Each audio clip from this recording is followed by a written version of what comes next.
Shields up, Paladins, and welcome to a For Honor Hero Guide. As you can tell by the title of this video, I'll be talking to you all about Afeera and how I like to use this particular character.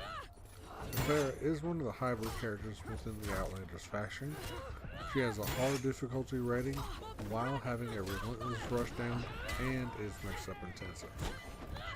Her base stats are her health is set to 120, her stamina is set to 120, and her sprint speed is set to 3 milliseconds. With all this being said and done, let's go ahead and jump right on over to her feats. So her tier 1 feats are Gravity's Pull, melee move that throws your opponents behind you, Body Counts, which is a passive ability, killing soldiers grants you health and stamina, and Tireless, which is another passive ability. You lose stamina at a slower rate. Her tier 2 feats are Fortune's Favor, which is a passive ability. After landing a hit, increase your defense for a short duration. Executioner's Respite, which is a passive ability. When executing an enemy hero, gain an extra amount of health based on the execution's duration. And Thrilling Comeback, which is another passive ability. Recover a small amount of health upon entering revenge. Her tier 3 feats are Speeding Comet, which is melee that initiates Fleet Foot with a full block stance. You throw your victim and guarantee your next attack. Tough as Nails, which is a passive ability, raises max health when unlocked. And finally, Heal on Block, which is a passive ability. Blocking enemy heroes' attacks regenerates your health. And then finally, for her tier 4, we have Orbiting Shield. So this throws a shield at a target, inflicting damage and lowers their defense. The shield will ricochet off other targets if in range. Regenerate, which is a passive ability. Regenerate your health when out of combat. And finally, Stalwart Banner. Nearby allies continuously regain health. So for her feats, I've seen a lot of people kind of pick and choose what they like and what they don't like. Especially around her tier 3. I've seen people have Heal on Block as well as Tough as Nails, but Speeding Comet is also very nice, specifically if you have a lot of those shinobis or peacekeepers or anybody that wants to run away from you. You can go ahead and hit Speeding Comet and you'll start running after them. Of course, you are in a full block stance, so no one can really stop you if they're trying to hit you out of that. Now the only thing to keep in mind is that if they're still too far away, you can go ahead and reinitiate that to keep going after them. But with that being said, you will get out of, you got to watch your placements, of course, if you're playing Dominion or something to that effect, where you will get ganked later on if you're not watching out for that. For me, I really use everything that she has. Now, I did change out her tier 3 to Tough as Nails, but really, it didn't. I didn't see a huge difference with her Tough as Nails as you would with someone like the Warlord, for an example. Even Heal on Block, that didn't seem really.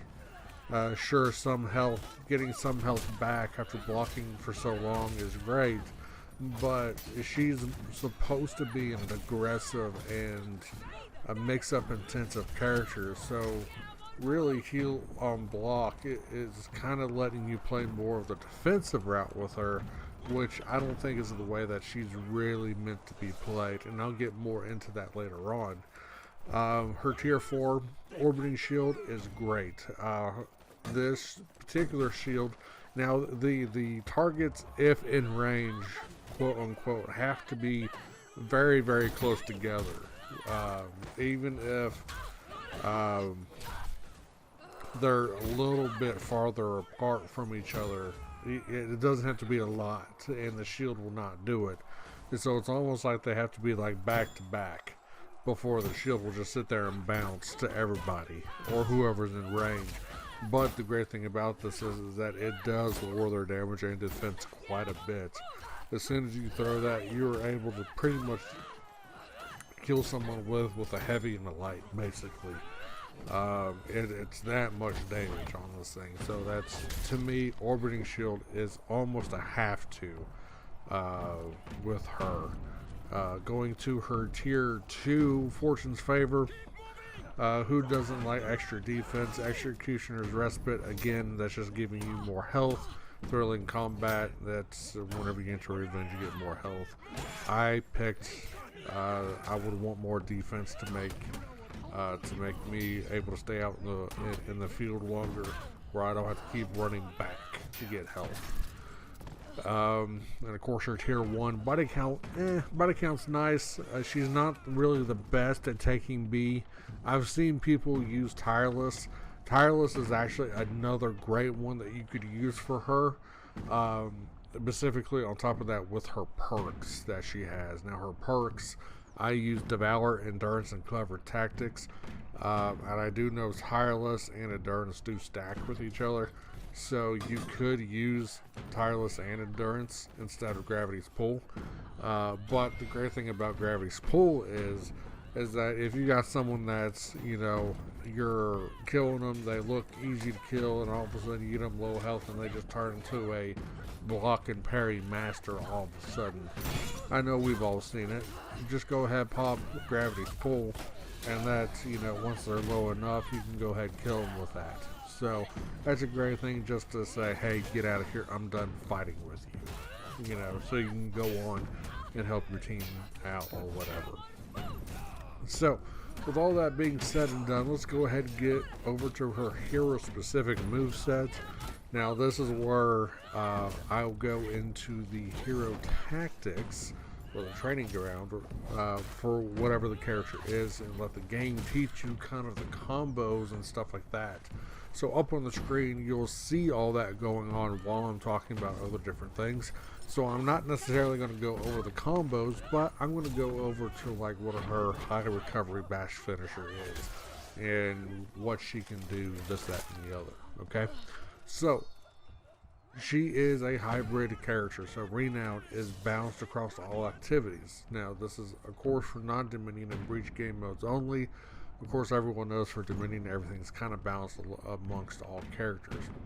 Revenge mode, boost damage and health. All attacks are uninterruptible. Parry and throws knock enemies down. Attacks are auto parried upon activation. Duh, we all know this. Defense is static, so your guard stance remains active in the direction you designate. Unlike most other static guard heroes, Afeera also has superior block dodges. Seismic Shield. Afeera has access to superior block dodges, so where forward, left, and right dodges have superior block properties in the direction of the dodge.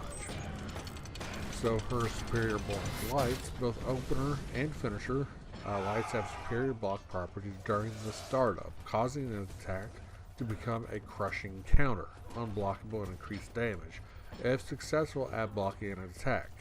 Time low to counter attack, or in case of the finisher, fend against ganking foes. Directional heavies. Now this is almost a must know with Afeera, that she is right now the only one that has directional heavy, so please pay attention to this if you're just now starting to pick up Afeera. So Afeera's heavy's chain attacks have different properties based on which guard direction she attacks from. So the very time heavy openers have different speeds depending on which direction the attack is from. In order of speed, right heavy opener is the fastest, followed by left heavy opener, then top heavy opener being the slowest. Her special heavy finishers. Heavy finishers have a distinct property depending on which direction the attack is from. The right heavy finisher is unblockable, the top heavy finisher is undodgeable, and the left heavy finisher knocks the opponent back towards the right as she displaces herself to the left. The left heavy finisher can wall splat. So high recovery bash finisher. So left heavy finisher including the red omen variant has modified recover properties from the other finishers depending on if the attack lands or not. If landed, the move has increased recovery frames to a dodge, guard break, knockout punch, and astro flip, but shorter recovery frames to a light/heavy uppers and zone attacks that are guaranteed on wall splat. If the move misses or is blocked, the recoveries will be the same as all the other finishers. So the astro flip can be cancelled, can cancel the recovery of any attack or bash with the dodge input to perform the astro flip. By default, the astro flip will have Afeera move backwards, but with the directional input can be performed to the side or forward. Astro flip try to say that 10 times fast. Astro flip follow-ups. After astro flip follow-up with either astro flip kick with the guard break input or with an opener. These moves can be also be buffered during the flip. So her bash assortment, Afeera has access to very unique bashes. So she has a knockout punch. Knockout punch has Afeera leap to hit her opponent with her shield. This move can be cancelled during its startup. Fleet foot. So if a target is outside normal leap range when attempting the neutral bash, Afeera will sprint up to 2 seconds before initiating the leap. If after the 2 seconds the target is still out of range, Afeera will stop her chase instead of performing the leap. So the fleet foot feint. While sprinting, it is possible to feint the move to stop performing the neutral bash either with a hard feint or a soft feint into flip. Navigating foot. Like other chase moves, Afeera can control the side-to-side movement of fleet foot sprint. This allows her to move around corners and units when the chase is on, but only for a limited extent. Now, fleeting comment. Fleetfoot also affects Afeera's unique Tier 3 speeding comment, allowing her to chase with the move before initiating its effect. Speeding comment's Fleetfoot is not counted as part of the move, so it will not go on cooldown if Fleetfoot is cancelled or interrupted. You got the Kazaki kick. After an opener, Afeera can initiate a mid-chain bash with the form of a back kick. The astro flip kick is after a flip, Afeera can perform a bash in the form of a knee attack. Heat death. If Afeera successfully blocks an incoming attack with her superior dodge block, she can input the guard break input to perform a shield bash. So now we're at the red omen follow-ups. After a successful bash, Afeera can either perform a light or heavy follow-up. The follow-ups are guaranteed with the bash targets, but can also be target swapped. Red omen cannot be performed after a missed bash. Red omen traits. So red omen follow-ups will adopt the traits of finishers. So the light follow-up will have a superior block in the direction of the attack, while the heavy follow-up will have a unique property based on the guard direction. And then finally, chain openers. Oracle's Doom, Oracle's Rush, Stampeding Gazelle, and Leaping Gazelle count as a chain opener and can be followed up with either a Kazaki kick or an Astro flip. So now with all this being said and done, there's a lot that this character can do. A lot of people say this character is very easy to use because if you get a kick, you get a heavy. Any heavy that you so desire, you can get. Of course, try to go for the wall splat. So if you go for the wall splat, you can get your top heavy for free. She can dish out a lot of damage with that all being said. So that is something to keep in mind with her. She is very, very mix-up intensive, as I said at the very beginning of this video, where you can have a lot of different combos going on. You can definitely play mind tricks with your opponent with this character.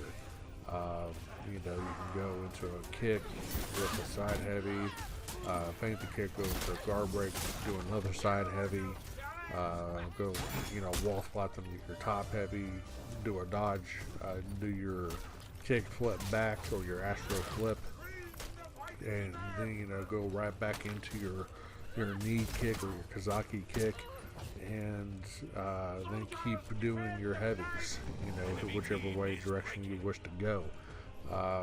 That is something that she can do.